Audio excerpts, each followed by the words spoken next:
उपस्थित पवित्र आत्माओं, जैसा कि आप सभी प्राकृतिक चिकित्सा एवं योग शिविर में भाग लेने के लिए भिन्न भिन्न प्रांतों से गोवा पधारे हुए हैं। ये सनसेट हॉरिजॉन कौन सा बीच है, ये आरंबोल बीच पर आप लोग हैं। बढ़िया, पूरा आनंद आप लोग ले रहे हैं। आप सभी यहाँ पर दो कार्य कर रहे हैं। एक तो स्वास्थ्य लाभ ले रहे हैं, दूसरा प्राकृतिक दृश्यों का आनंद भी ले रहे हैं। तीसरी एक चीज है आंतरिक आनंद, वो भी मिल रहा होगा। और वो तब तक नहीं मिलता जब आप शरीर मन से पूरी तरह से स्वस्थ ना हो। आपका तन अगर बीमार है, तन रोगी है, तो मनीराम फिर टिकता नहीं।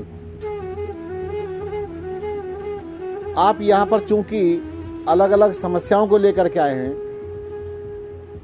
शारीरिक समस्याओं को लेकर के विशेष रूप से आए हैं।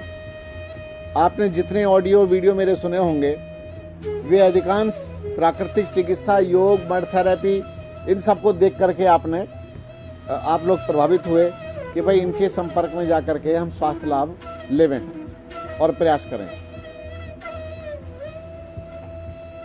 देखिए, मैं बार बार बहुत खुले ढंग से मैंने कुछ बातें बताई हैं, जिस कारण से मुझसे लोग चिढ़े भी हैं, परेशान भी हुए हैं और मुझे परेशान करने का प्रयास भी किया गया है। पर मैं सत्य कहे बिना कभी रुक नहीं सकता। मेरा जीवन सत्य के लिए ही है, सत्यमय जीवन के लिए ही है, और जीवन है ही नहीं। जीवन साल रहे, 2 साल रहे और 50 साल रहे, इसकी कोई चिंता मेरे मस्तिष्क में बची नहीं है। पर यह है कि जब तक जिएंगे बढ़िया सत्य को साथ लेकर के जिएंगे, सत्य के साथ जिएंगे। वह सत्य यही है कि प्रातःकाल में भी मैं आपके सामने बोल रहा था कि शरीर में जो विकृतियां आई हैं वे सभी हमारी नादानी के कारण आई हैं, हमारी भूलों के कारण आई हैं, हमारी गलतियों के कारण आई हैं। वरना परमात्मा कोई बीमारियां थोड़ी बांट रहे हैं, प्रकृति माता कोई बीमारियां बांट रही है। हम यूं ही नाहक रोगी हुए चले जा रहे हैं। ये सब हमारी गलतियों का ही दुष्परिणाम है। एक बच्चा जिसे आप बार बार कहते हैं आग, ये सामने आग है, आप उसे रोकते हैं, वो फिर आग की ओर ही भागता है, आग की ओर भाग रहा है, मानेगा नहीं। बाप कहता छोड़ दे इसे, एक बार जाने दे। अब जैसे उसने वो चमकती आग को पकड़ा, उसके हाथ में लगी गर्मी, चिल्लाया कि आग है। पहले समझा रहे थे आग है तो समझ में नहीं आई, अब समझ में आई कि आग है। अब पिताजी भी आग के पास जाते हैं तो चिल्ला के बोलता है कि मत जाना, आग है। अब वो तुम्हें उल्टा रोक रहा है। ठीक इसी प्रकार से जब तक तुम जलोगे नहीं तब तक तुम मानोगे भी नहीं। कई लोग तो ऐसे भी होते हैं, कुछ ऐसे जीव लोग होते हैं, ना तो समझाने से समझते, सामने घटनाएं, दुर्घटनाएं हो रही हैं, मर रहा है, पच रहा है, तब भी मानने को तैयार नहीं है। जीवन को नरक बनाने पर लगा पड़ा है रात और दिन, तब भी मानने के लिए तैयार नहीं है। एक ने कहा मैं किसी की भी नहीं मानता, मैं जब अपने बाप की नहीं मानता तो तुम किस खेत की मूली हो। हाँ भाई, हम तो अपने देहरादून के खेत की मूली हैं। सही बात है कि जो तुमने अपने पिताजी की बात नहीं मानी, अपने माता पिता की बात नहीं मानी, अपने गुरुजनों का सम्मान नहीं किया, तो भाई तुम मेरा क्यों करोगे सम्मान? बिल्कुल नहीं करना चाहिए। प्रकृति तुम्हें निश्चित रूप से वो सजा, वो दंड अपने आप दे लेगी। तुम जम के करे जाओ जो तुम कर रहे हो।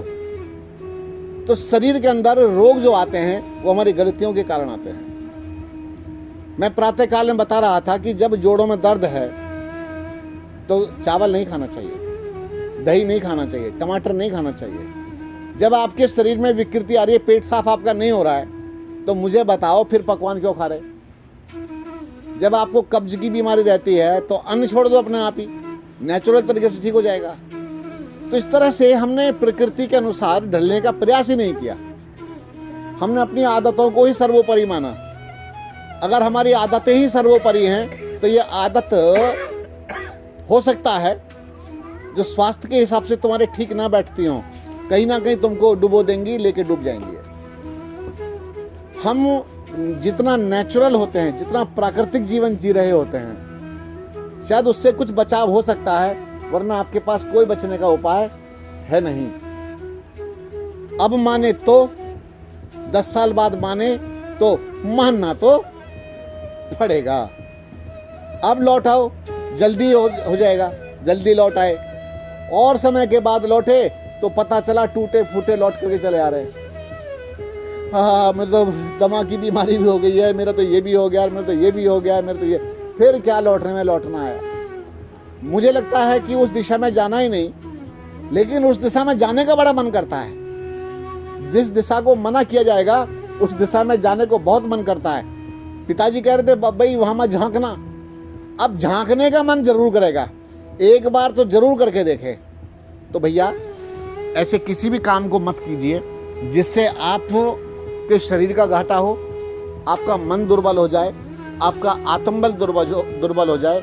ऐसा कोई भी कार्य मत कीजिए। ये जीवन आपका है, परमात्मा ने आपको ये जीवन सौंप दिया है। ये गाड़ी भगवान ने आपको दे दी है, इस गाड़ी की आपको रक्षा करनी है। अब कैसे रक्षा करोगे? इसको धक्का-पेल चलाए चले जाओगे, खींचे चले जाओगे, इसको सही रास्ते पे लेकर के नहीं जाओगे तो ये जल्दी खटारा हो जाएगी, टूट फूट जाएगी, बेकार हो जाएगी। और उबड़ खाबड़ रास्ते में इसको यूं ही चलाते चले जाओगे। मेरे पिताजी ने साइकिल खरीद ली, पुराना समय था, हम छोटे ही थे।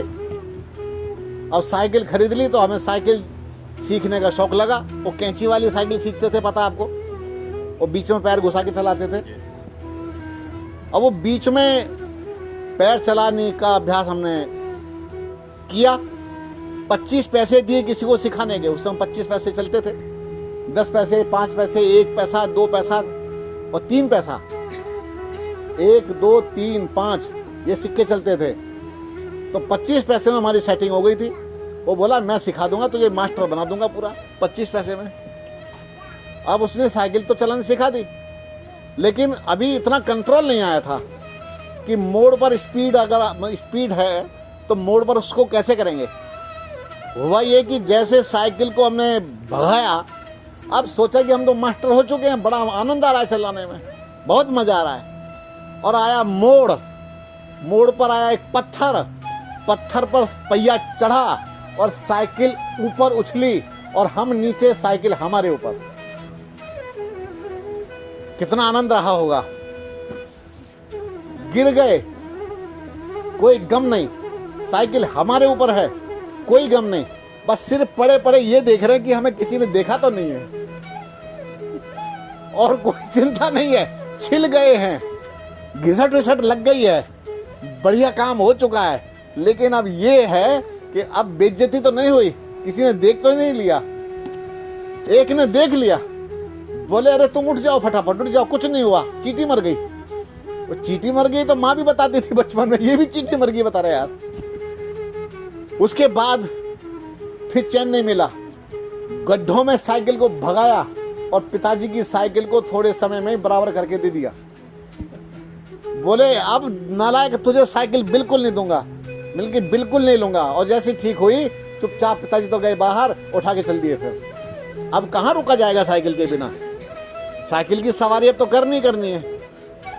तो इस तरह से हम लोगों ने, और आप लोगों की कहानी भी ऐसी रही होगी। आज आपका जो शरीर है, ये शरीर परमात्मा ने बना करके कितना शानदार आपको दिया है, लेकिन इस शरीर का बेड़ा गर्क करने पर हम लोग लगे पड़े हैं। देखो, आप अपनी गाड़ी की सर्विस कराते हैं, कितने किलोमीटर चलने के बाद, कोई 5,000, कोई 7,000, कुछ इस तरह से एक आंकड़ा होता है, भाई इतने किलोमीटर चलने पर हम अपनी गाड़ी की, कार की सर्विस करा लेंगे। अच्छा एक बात बताइए, आप अपने कार की सर्विस करानी तो थी आपको 5,000 किलोमीटर पर, उदाहरण दे रहा हूं, और आपने चला दिया उसे 2 लाख किलोमीटर, तो गाड़ी की हालत क्या हो रही होगी? इंजन बेकार हो जाएगा, उसका इंजन काम नहीं करेगा, गाड़ी खटर खटर की दुनिया भर की उसमें आवाजें आ रही होंगी। तो यही हो रहा है हमारे शरीरों का। आपका जो शरीर है, ये बॉडी, इस शरीर को आपको चलाते चलाते कितने साल हो गए? आपकी आयु कितनी है? आपकी 61। तो इस शरीर रूपी गाड़ी की सर्विस कितनी बार कराइए? पहले 61 तक की आयु तक खींच के ला रहे धड़ाधड़, डिफेक्ट आ गए कितने, है ना? शरीर जो ये गाड़ी है ये जर्जर होने लगी है, अब लेकर के चले, बोले यार चलो अब सर्विस करा लें इसकी। तो इस समय समय पर साल में 1 बार 2 बार, कम से कम 2 बार मेरी दृष्टि में इस शरीर की सर्विसिंग भी होती रहनी चाहिए, और बढ़िया ढंग से इसकी सर्विसिंग करते चलो, तो ये गाड़ी आपकी सही चलती रहेगी। और सर्विसिंग क्या है? ये हो सकती है केवल आपके आहार परिवर्तन से, आपके लाइफस्टाइल परिवर्तन से। जिस तरीके से आप अपने गाड़ी को चला रहे थे, अगर ड्राइवर अच्छा नहीं है तब भी गाड़ी को खराब कर देगा। ड्राइवर अच्छा नहीं है तो गाड़ी खराब कर देगा।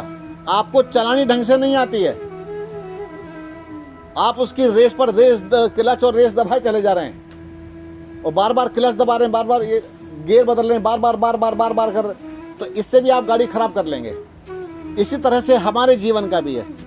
हमारे शरीर में जिन चीजों की आवश्यकता नहीं थी, हम अपने शरीर में उन सब चीजों को डालते चले गए। भगवान का मंदिर है ये शरीर, बॉडी इज टेम्पल, लेकिन टेम्पल छोड़ा कहां? इसे तो हमने गटर बना दिया है, इसे हमने डस्टबिन बना दिया है। शरीर डस्टबिन नहीं है, शरीर एक मंदिर है, बॉडी इज टेम्पल। और ये ऐसा टेम्पल है, जब आप मेडिटेशन करते हैं तो भगवान को याद करते हो, आप उससे कनेक्ट होते हैं। जब कनेक्ट होते हैं तो भैया मुझे एक बात बताओ, तो जितनी आप गलत चीजें खाते पीते हैं, गलत की चीज क्या होती है? जो मेरे शरीर के लिए ठीक नहीं है, जो पचती नहीं, जो हमारे शरीर को हानि करती है, या किसी को नुकसान दे करके कोई भी वस्तु प्राप्त होती है, उसे हम सेवन कर रहे हैं। मांसाहार को किसी भी रूप में सही ठहराया नहीं जा सकता। अब तो बहुत बड़ा परिवर्तन आ रहा है, धीरे धीरे लोग प्रयास कर रहे हैं, लेकिन ये परिवर्तन और तेजी से आना चाहिए। इसी तरह से जो लोग ड्रिंक करते हैं, शराब पीते हैं और ये स्मोकिंग करते हैं, इसको भी ठीक नहीं ठहराया जा सकता, क्योंकि शरीर डस्टबिन नहीं है, ये कूड़ा घर नहीं है, कचरा घर नहीं है। इस शरीर को मंदिर बनाइए। इसमें कहीं अगर कचरा इकट्ठा हो भी गया है तो इस कचरे को अंदर से साफ कीजिए। इस कचरे को साफ करना ही शरीर का शुद्धिकरण है। शरीर को साफ करने के लिए आपने आज भी हमारे यहाँ पर प्रातःकाल में लाइट एक्सरसाइज की, और आपको बड़ा आनंद आया होगा हल्की हल्की एक्सरसाइज करके। ये वो अभ्यास थे, एक प्राथमिक, एक आप स्टार्टिंग से इन अभ्यासों को करके अपना स्वास्थ्य लाभ ले सकते हैं। अभी पिटारे में बहुत कुछ था, तो थोड़ा ठंड ज़्यादा थी, कल आज तो ठंड भी थी। यहाँ सारे मौसम मिल रहे हैं आपको, ठंड भी मिल रही है, गर्मी भी मिल रही है, ये सामने समुद्र लहरा रहा है, कितना बढ़िया वातावरण मिल रहा है। तो एक्सरसाइज की, फिर आपने शुद्धि क्रियाएं की, जल नीति की। जल नीति, आप जब नहाए होंगे समुद्र में तो आपकी कई बार जल नीति वैसे भी हो गई होगी, नाक से पानी चला गया होगा। और जल नीति की आपने, फिर तेल नीति किया, तेल नीति से भी अंदर की सफाई की, पानी पी करके कुंजर क्रिया की, वोमिटिंग किया, उससे भी सफाई किया आपने, अंदर से टॉक्सिन्स को बाहर निकाले। एक टॉक्सिन्स अगर बाहर निकल गए तो समझ लीजिए कि आपका काम बढ़िया हो गया, आपके शरीर की सफाई हो गई। इसी के साथ साथ जब आपको हमने क्या किया, आगे खड़े करके आपको हंसाया भी। आप हंसिए, ठाके लगाइए, खुल जाइए पूरी तरह से। आपको प्रयास किया कि आप कुछ क्षण आनंद के बिता सकें। आपके मन को आपकी बीमारियों से हम हटाने का निरंतर प्रयास कर रहे हैं, लगातार आपके संपर्क में रहते हैं, ताकि आपका मन बीमारियों से अलग हटे, उन घर की दुविधाओं से अलग हटे, समस्याओं से अलग हट जाएं आप और एक स्वस्थ जिंदगी जी सकें। शुद्धि क्रियाओं के बाद आपने अपने शरीर पर मिट्टी की पट्टी लगाई, पेट पर लगाई मिट्टी की पट्टी। उसके बाद एनिमा लिया। हमने पहले ऊपर के सिस्टम को साफ कर दिया, आमा से साफ किया, उसके बाद रेक्टम को साफ किया। जब रेक्टम साफ हुआ तो हो सकता है किसी को गांठे गांठे सी भी निकली हो, छोटी छोटी गांठे सी निकलती हैं, और मल अंदर जमा हुआ निकला हुआ होगा। तो इस तरह से अंदर की सफाई हुई। जैसे वो दो केंद्र साफ हो गए, ऊपर का हिस्सा साफ हो गया, अब नीचे का हिस्सा साफ हो गया, बस आपका कल्याण हो गया। ये बहुत बड़ा काम हो गया, बहुत बड़ा काम हो गया। इस शरीर का आपने शुद्धिकरण किया। इसके बाद आपका शरीर को हमने ठीक करने के लिए पूरे शरीर पर मिट्टी का लेप करवाया, मड लेपन करवाया। उसके बाद आपको फिर समुद्र में स्नान करवाया। एक अच्छी प्रक्रिया के साथ में आप लोगों ने आज की दिनचर्या को भी बढ़िया ढंग से निभाया। और अभी दिनचर्या बची है हमारी, और भी हमारे पास कई चीज़ें हैं, कुछ चीज़ें हैं अभी।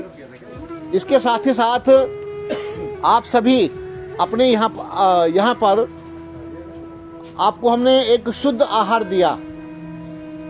आपको हो सकता है भूख लग रही होगी, लेकिन ऊपर नीचे चला चली में आपको ध्यान भी नहीं, यार कुछ खाया भी है, पिया भी है, नहीं भी लिया है, कुछ नहीं, बड़े मजे के साथ में आपका ये क्रम बीतता चला गया। अब इसी के साथ साथ आपको फिर सूप पिलाया हम लोगों ने, एक काढ़ा पिलाया, कड़वा कड़वा। कई लोगों को तो बुरा लगा होगा, यार कितना कड़वा काढ़ा, अंदर जा नहीं रहा होगा, जबरदस्ती उसको अंदर भेजा होगा। ये हमारे उत्कर्ष जी हैं, उनको तो जबरदस्ती भैया पियो, वो तो पता नहीं नाक बंद करके, आंख बंद करके बड़ा मुश्किल से अंदर डाला उसको। बहुत अच्छा था कड़वा। वो जो कड़वा आरोग्य अमृत था वो वास्तव में अमृत ही था वो, बल्कि मुझे भी मिला तो, लेकिन कम मात्रा में मिला, क्वांटिटी कम थी। वो बहुत अच्छा था और शरीर के लिए बहुत अच्छी चीज है वो। इसके बारे में मैं आपको डिटेल में एक दिन बताऊंगा कि ये चीज क्या थी। ये आरोग्य अमृत, इसके साथ आपको सूप पिलवाया गया, उसके बाद बॉयल सब्जी दी गई, आपको सलाद दिया गया, और आज आपको इस तरह की दिनचर्या में हमने ढाल करके रखा। ये सारी दिनचर्या आपने आज की। तो मेरी दृष्टि में तो ये सरल सहज एक ऐसा अभ्यास रहा जिसे आप सीखे भी हैं। 7 दिन या 15 दिन मेरे साथ में रहने के बाद आप अपने पूरी बॉडी के डॉक्टर बन जाते हैं। आप ऐसा सीख जाएंगे, क्योंकि हमारे पास कुछ छिपाव है नहीं, ना तो पहले कुछ छिपाते थे ना अब कुछ छिपाते हैं। तो इतना आपको सब कुछ बता दिया जाएगा। आहार के विषय में बहुत चर्चाएं भी होनी है, आज पहली चर्चा हमारी है। तो इस तरह से हमने आपके समक्ष कुछ बातें रखने का प्रयास किया। तो आप निरंतर अपने स्वास्थ्य पर ध्यान रखें और जीवन को बिल्कुल साफ सुथरा बना करके लेके चलना है, और अपनी गाड़ी की सर्विसिंग समय समय पर कराते रहें। शरीर भी रेस्ट मांगता है। कुछ चीजें हैं, आप अगर जीवन जीना चाहते हैं तो जीवन के 3 आधार हैं, आधार स्तंभ। आपका आहार, निद्रा नींद, और ब्रह्मचर्य। आहार आपका, आपकी जीभ पर नियंत्रण हो, मन पर नियंत्रण हो, आप अपने स्वास्थ्य के अनुसार ही वस्तुओं को ग्रहण करें। ये बातें आपके सामने चर्चा हुई। इसके बाद नींद, निद्रा, उचित निद्रा लेवें, जितनी आवश्यक है उतनी ही नींद लेवें। एक स्वस्थ व्यक्ति को 6 घंटे की नींद चाहिए। 6 घंटे उसके लिए पर्याप्त होते हैं। अगर आप सोते ही रहेंगे, पड़े हैं, टाइम वेस्ट कर रहे हैं बिस्तर में पड़े पड़े, तो वो ठीक नहीं है। आपका समय खराब होगा, स्वास्थ्य खराब होगा और जो आपके लिए ठीक नहीं होगा। अभी आपको सुख मिल रहा होगा, पड़े पड़े पड़े पड़े पड़े पड़े बिस्तर में पड़े, रजाई में पड़े, ठीक है, अभी सुख मिल रहा होगा, लग रहा होगा कि सुखी हैं आप, लेकिन आगे चल करके जल्दी ही आपको इसका दुष्परिणाम सामने आना प्रारंभ हो जाएगा। तो इसीलिए नींद को भी नियंत्रित करें और प्रातःकाल में जल्दी उठ करके अभ्यास करना प्रारंभ करें। प्रातःकाल में उठना ही, अभी चर्चा चल रही थी ना, किसने कहा था कि प्रातःकाल में उठना ही अपने आप में बहुत बड़ा अभ्यास था। हाँ, श्रीमान जी ने कहा था जी, प्रातःकाल में उठना ही, बिस्तर छोड़ के, कमरा छोड़ के बाहर निकलना ही अपने आप में बहुत बड़ा अभ्यास है। ये बहुत बड़ा परिश्रम है, बहुत बड़ा संघर्ष है। और जो लोग इसके महत्व को समझ जाते हैं वे चारपाई में पड़े नहीं रहते कभी भी, उनको महत्व ही पता नहीं होता। तो इसलिए आहार, निद्रा और ब्रह्मचर्य, अपनी इंद्रियों पर नियंत्रण। अगर आपकी इंद्रियां नियंत्रित नहीं है, संयमित नहीं है, तो आप स्वयं को धोखा ही दे सकते हैं और इससे लाभ आपको नहीं मिलने वाला है। तो शरीर की पूर्ति के लिए, मन की पूर्ति के लिए आप ढेरों प्रयत्न करते रहते हैं, लेकिन आप फिर भी सफल नहीं हो पाते। आपके शरीर में दवाओं की वास्तव में कोई आवश्यकता है नहीं आवश्यकता।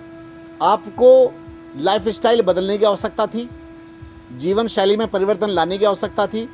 दवाइयाँ जितनी शरीर में डालते हैं वो सब वेस्ट है, एक तरह से वेस्ट मटेरियल है। आप दवाखाना मत खोलिए, आप अपनी जीभ पर कंट्रोल कीजिए। जब आप जीभ पर कंट्रोल कर लेते हैं तो आप का स्वास्थ्य अपने आप ही ठीक होना शुरू हो जाता है।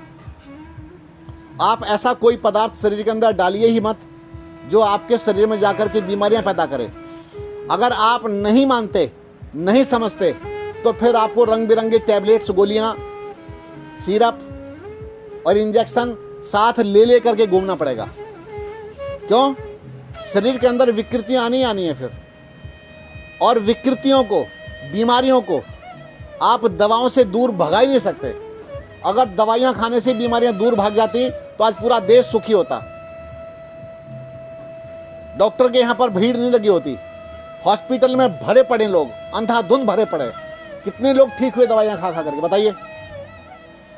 तो इसीलिए वर्षों तक, नहीं तो मैं एक बात का भी चैलेंज करके बताता हूं, मुझे एक बात बताइए, अगर दवाइयां खाने से व्यक्ति ठीक होता है तो शुगर की बीमारी, डायबिटीज की बीमारी किसी से पूछ के देखो कितने दिन में ठीक होती है।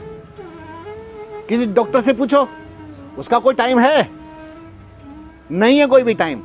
मेरे से पूछोगे आप, मुझसे पूछने का अधिकारी हो कि मैंने आपके शिविर में भाग लिया है तो मेरी शुगर कंट्रोल क्यों नहीं हो रही। मैं बताऊंगा क्यों नहीं कंट्रोल हो रही। आपका बीपी कंट्रोल होना ही चाहिए, आपका थायराइड ठीक होना ही चाहिए, आपका अर्थराइटिस ठीक होना ही चाहिए, नहीं तो ट्रीटमेंट क्या रहा फिर? एक छलावा ही तो रहा, एक धोखा रहा। तो मुझे पता है कि जब आप नेचुरल वे, प्राकृतिक मार्ग पर आने प्रारंभ हो जाते हैं, तभी से आपके अंदर परिवर्तन आने शुरू हो जाते हैं। जब आप प्राकृतिक मार्ग पर चलना प्रारंभ कर देंगे, तभी से आपके अंदर परिवर्तन की लहर आनी शुरू हो जाएगी। आप जब तक दवाओं के ऊपर डिपेंड रहेंगे, तब तक आप कभी ठीक नहीं हो सकते। आप सबसे पहले एक ही काम कीजिए, अपनी जीभ पर कंट्रोल कीजिए। ये जो जीभ तरह तरह के स्वाद मांगती है, भिन्न भिन्न प्रकार के, आप जो सब्जी में नमक और मिर्च अलग अलग से रख करके खाते हैं ना, ये आप जहर खाते हैं। जहर है, जहर, पॉइजन खाते हैं। और ये पॉइजन आपके लिए कितना खतरनाक है इसका आपको भी पता नहीं है। ये सफेद जहर है। नमक के विषय में आपको जानकारी नहीं है। अभी महाराष्ट्र में एक प्रचलन है, जब थाली लग करके आती है ना भोजन की, बोलो, उसमें नमक भी साथ में आता है, रखा हुआ आता है, और सब्जी में भी नमक तेज होता है, मिर्ची भी बहुत ज्यादा होती है, अंधाधुंध। और ये जो अंधाधुंध मिर्ची खाते हैं उनको पाइल्स का रोग बन जाता है, भगंदर की बीमारी बनती है, खाज खुजली बनती है, बीपी हाई बनता है। एक ने कहा टॉक्सिन्स को बाहर निकालेगी, टॉक्सिन्स को बाहर निकालेगी मिर्ची, टॉक्सिन्स बाहर निकल, मेरी बात सुनो, मैं टॉक्सिन्स बाहर निकलवाता हूं थोड़ी देर में ही। आप दौड़ लगा के आइए, दौड़ लगाइए, फावड़ा चलाइए, एक्सरसाइज कीजिए और थोड़ा फास्ट एक्सरसाइज कीजिए, थोड़ी देर में पसीना आएगा और टॉक्सिन्स बाहर निकल जाएगा। तो मिर्ची से टॉक्सिन्स क्यों बाहर निकाल रहे? आप नमक अलग अलग से खा रहे, अलग से जो नमक आप ज्यादा मात्रा में खा रहे, ये आपके लिए ठीक नहीं है। पहले लोग मुर्दे को गलाते थे, आप जिंदे को गला रहे हैं। मुर्दा गलाने के लिए नमक डालते थे नहीं डालते थे बोलो? आज भी डालते हैं, रखते हैं ना, बॉडी वगैरह रखते हैं। जी जी जी, बॉडी जमीन में रखते हैं तो नमक भी साथ रखा जाता है। तो मुर्दे को गलाने के लिए नमक होता है। हम जो अंधाधुंध नमक खा रहे हैं, ये नमक हमारे लिए घातक है, घातक। मैं एक गुरुकुल में गया था, बहुत पुरानी बात है। वहां गया तो देखा दाल बिल्कुल फीकी, एकदम फीकी दाल, फीकी सब्जी। कह रहे यहाँ तो बिल्कुल नमक नहीं है। मैंने कहा भैया यहाँ ऐसी सब्जी बनती है? बोले हाँ जी ऐसी बनती है, सब ऐसी खाते हैं। नहीं बहुत अच्छा करते हैं। मैं और तो क्या कहूँ, लेकिन बहुत अच्छा करते हैं, बहुत अच्छा। तो भैया मैं भी खाया। और एक बात, वो जो सब्जी थी उसका चूंकि मैं तो पहले स्वाद ले चुका था, गुरुजी के पास जब पहुंचा था तो वहां नमक नहीं डलता था सब्जी में। हमारे यहां चीनी का प्रयोग नहीं होता था, चीनी, शुगर, दूध में नहीं, किसी भी तरह से नहीं। चीनी थी नहीं। और गुड़ भी हम देखते हैं किसको देना किसको नहीं देना, क्योंकि हमारे तो पेशेंट आते हैं। तो इस तरह से फीकी फीकी सब्जी मिलती थी। आपको नेचुरल स्वाद अगर चाहिए तो फीकी सब्जी खा के देखिए, एकदम नेचुरल स्वाद मिलेगा आपको। तो डाइट के ऊपर मुझे बहुत सारी चर्चाएं करनी है, आज चर्चा नहीं करूंगा। आज तो खाली डिटॉक्सिफिकेशन पर थोड़ी सी हम बात कर रहे थे कि किस तरह से आप अपने शरीर को साध सकते हैं, अपने मन को साध सकते हैं। भैया शरीर तो सध जाएगा, लेकिन पहले मन की साधना भी करते चलो। शरीर का शुद्धिकरण करो और मन को शांत करने के लिए अभ्यास करो, फिर देखो आप जीवन में साधक बन करके जियोगे। मैं बड़ा साधक हूं, मैं बड़ा साधक हूं, मेरी लंबी दाढ़ी है, लंबे मेरे बाल हैं, इससे साधक नहीं बनते। इससे साधना का कोई संबंध नहीं है। यहां तो लंबे लंबे बालों वाले बहुत घूमते हैं। बोलो गलत तो नहीं कह रहा? उससे साधना का क्या लेना देना है? लंबा बाल रखने से या लाल कपड़ा पहनने से योगी नहीं बनते, इससे भी कोई लेना देना नहीं है। वो अलग विषय है, वो इंटरनल है, आंतरिक। साधना का विषय होना चाहिए, परिवर्तन अंदर आना चाहिए। परिवर्तन हम बाहर लाए हैं। आज तक हमने अपनी आकृति में परिवर्तन लाए हैं। सिर्फ मैं कैसा लगता हूं, शीशे में देखते हैं बार बार, मेरी आकृति कैसी लगती है, हम परिवर्तन उधर लेकर के आए हैं। परिवर्तन हमारे व्यवहार में आना चाहिए, हमारी जीभ पर परिवर्तन आना चाहिए, हमारे मन में परिवर्तन आना चाहिए, तो फिर अंदर से परिवर्तन आएगा। सुधार अंदर से होना चाहिए, सुधार नहीं हुआ अंदर से तो भैया ये जीवन यूं ही चला जाएगा। अपने जीवन को सुधारिए, जीवन को बदलिए, अगर आपको सुख से जीना है तो। एक व्यक्ति के पास में ढेरों साधन है, दुखी है, इतना दुखी है, इतना दुखी है बहुत। और जब हमारे पास साधन नहीं थे हम वास्तव में बहुत सुखी थे। बोलो आज हमारे घर में फ्रिज रखा हुआ है, हमारे घर में कुछ है कभी कुछ है, दुनिया भर के साधन भरे पड़े हैं और घुटनों का दर्द ले घूम रहे चला नहीं जाता। क्यों? डायबिटीज की दवाइयां खा रहे, दुनिया भर के साधन भरे पड़े हैं, बढ़िया से बढ़िया गाड़ियां हमारे पास हैं, हमारे टांगों की शक्ति खत्म हो गई, हमारी खुद की पावर्स खत्म हो गई हैं। तो अपनी पावर्स को जगाइए, नेचुरल वे, प्राकृतिक मार्ग को पकड़िए। प्राकृतिक जीवन जियोगे तो जिंदा रहोगे, सुरक्षित रहोगे। अप्राकृतिक जीवन जियोगे तो जीवन आपके पास में है नहीं। तो अपने जीवन में परिवर्तन लाना है और सुधार करने से जीवन सुधरता है। अगर सुधार नहीं करोगे तो ये जीवन फिर यूं ही चलता चला जाएगा, अंधेरे में जियोगे। तो अंधेरे से निकलना है, प्रकाश की ओर चलना है।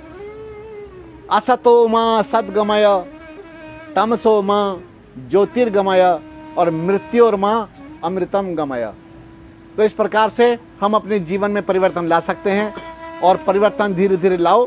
और जहां ये लगे कि भाई ये तो मेरा दोष है, कोई दूसरा व्यक्ति टोके, उससे पहले खुद ही समाप्त कर दो। ऐसा नहीं है कि मैं किसी को दिखावा कर रहा हूं, मुझे परिवर्तन अपने में चाहिए। और आप सौभाग्यशाली मानिए, आपका सबसे सच्चा मित्र, सबसे अच्छा साथी केवल वही हो सकता है जो आपको सही गाइड करता है। मित्र के विषय में आता है, पापान निवार्यति योजयते हिताय, पापों से हटा करके हित कार्यों में लगाए, धर्म के कार्यों में लगाए, अच्छे मार्ग पर लेकर के जाए, वही तो सच्चा साथी है।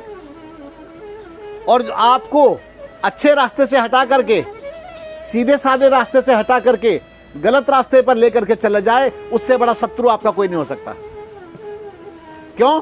एक दिन वो तो छूट जाएगा और सारी बुराइयां, सारी लत, सारी गंदी गंदी लत वो आपके साथ छोड़कर चला जाएगा और वो आपके साथ ही रह जाएंगी।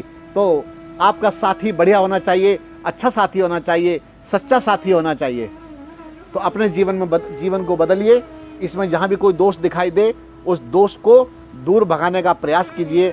आप देखेंगे आपके अंदर सुगंध बढ़ती चली जाएगी, आपके अंदर की दुर्गंध सब मिटती चली जाएगी, अंधेरा मिटता चला जाएगा।